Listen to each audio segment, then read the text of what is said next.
ಚಿಕ್ಕ ಮಕ್ಕಳು ಅಳ್ತಾ ಇರ್ತವೆ, ತುಂಬ ಅಳ್ತಾ ಇರ್ತವೆ. ಯಾಕೆ ಅನ್ನೋ ಹೊಟ್ಟೆ ನೋವು ಅಂತ.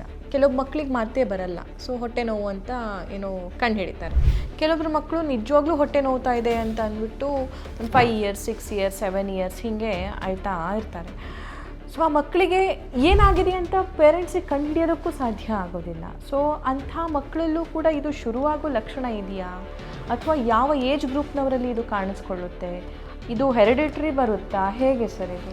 ನೋಡಿ, ಒಬ್ಬ ಮಗು ಫಸ್ಟ್ ಸ್ಟ್ಯಾಂಡರ್ಡ್ ಅಂದರೆ 6 ಇಯರ್ಸ್ ಇದೇ ರೀತಿ ನೋಡಿ, ಕೊನೆಯಲ್ಲಿ JSS medical college, Ayurvedic college Mysuru ಎಲ್ಲ ಆದಾಗ ಅಲೋಪತಿಕ್ JSS ಮೆಡಿಕಲ್ ಕಾಲೇಜಲ್ಲಿ ಎಲ್ಲ ಟೆಸ್ಟ್ ಮಾಡಿದಾಗ ಗೊತ್ತಾಯಿತು ಪ್ಯಾಂಕ್ರೇಟೈಟಿಸ್ಗೆ.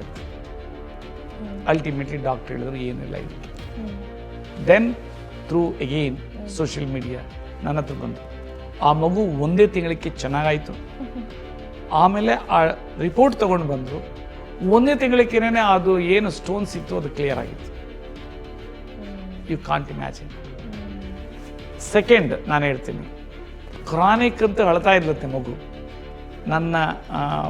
ನಮ್ಮನೆ ಕುಕ್ಕು ಕಮಿಷನ್ ಆಗಿದ್ದಾಗ ಕುಕ್ಕ ಇದ್ದ ಕೆಲಸ ಅಲ್ಲಿ ಬಿಟ್ಟು ನನ್ನ ಸ್ಕ್ಯಾನ್ ಆದ. Is to help in formulations of the medications. ಗ್ಯಾಸ್ಟ್ರಿಕ್ದು ಎಲ್ಲ ತೊಗೊಂಡು ಹೋಗೋರು. ಅವಾಗೆಲ್ಲ ಲೈಸೆನ್ಸ್ ಇಲ್ಲೇನಿಲ್ಲ, ಗೊತ್ತಿದ್ದವ್ರಿಗೆಲ್ಲ ಕೊಡ್ತಾಯಿದ್ದೆ. ಆಸ್ ಅ ಪ್ಯಾಷನ್ ಮಾಡ್ತಾಯಿದ್ದೆ. ಅವ್ರ ಮನೇಲಿ ಇತ್ತಂತೆ. ಪಕ್ಕದ ಮನೆ ಮಗು ನೀವು ಹೇಳ್ದಂಗೆ ಏನು 10 ಇದು ಮಾಡ್ತಾಯಿತ್ತು, 4 ವರ್ಷನೋ ಏನೋ. ಹಿಡ್ಕೊಂಬಿಟ್ಟು 2 ಕ್ಯಾಪ್ ಆಗ್ತಂದತ್ತೆ ಮೆಡಿಸನ್ನ.